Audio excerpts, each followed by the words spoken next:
Hello everyone, this is Chris Burns from Android Community. Today what we're looking at is the DROID XYBOARD. This is the 10.1 inch version of the two versions that are currently available. It has a 10 inch screen, LTE capabilities, and a dual core processor at 1.2 GHz. What we're going to do here is pop it out of the box. I've had it out of the box before, but I'm just going to go ahead and do it once more just to see what the unboxing is like. In the front you have what's very clearly Sauron, his eye right there. Pop this off, stick that in there, still pretty, and then here you have the device. Now I'm going to start this up while we look through the rest of the box. As you can see on the back here is where your power button is. That's very similar to the original Zoom. This device is the next generation of the Zoom, by the way.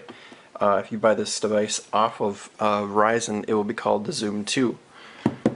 On Verizon, it is called a Droid.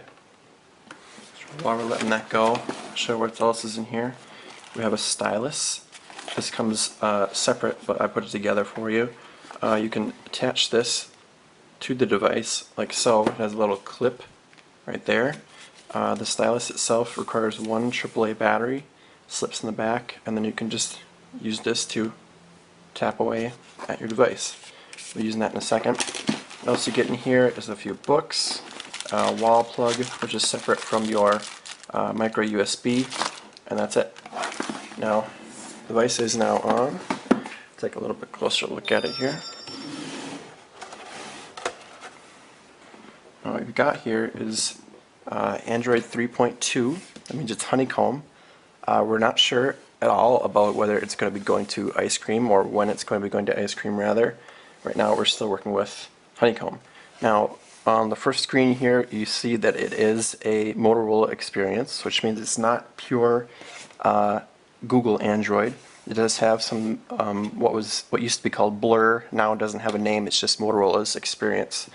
So you have some custom apps there, such as Motocast. If you go into Motocast, you'll see that you have to set it up, but it's pretty cool. You can stream all your stuff back and forth and get, if you got something like the Razor, which is right here, you can work with the same sort of accounts for your music and etc. You have a browser, email, calendar, tasks, so a lot of regular Android stuff from Google.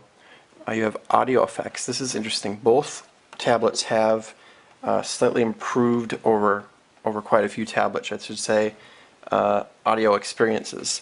This one doesn't have the same subwoofer effects as the other one does, as the 8.9 does, strangely, but we do have things like you can get different profiles for wired stereo devices and whatever's connected to you, and your speakers are generally okay. From what we've seen so far, they're pretty okay.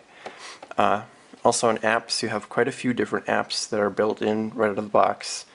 Quick Office HD, your videos will connect to your video account through the Google, or the Android market I should say.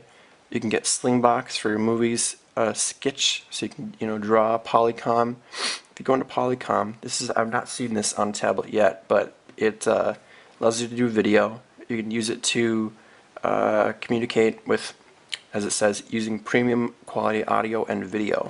So you'll be able to talk to other people with audio and video. So pretty cool. Back out, go back into apps. You can see we have more Motorola stuff, Moto Pack. Next we've got audio effects again, the Citrix, Camera, Evernote, Let's Golf 2, Madden NFL 2012. So that's pretty cool, right out of the box there again. Now, this tablet isn't the thinnest in the world, but it's certainly pretty thin. The original Zoom was probably another 50% wider than that one. Here we have the Samsung Galaxy Tab, and as you can see, they're fairly similar in size. So this is sort of a first from Motorola that it's super extremely thin. This sort of trend from Motorola started right back here with the Razr.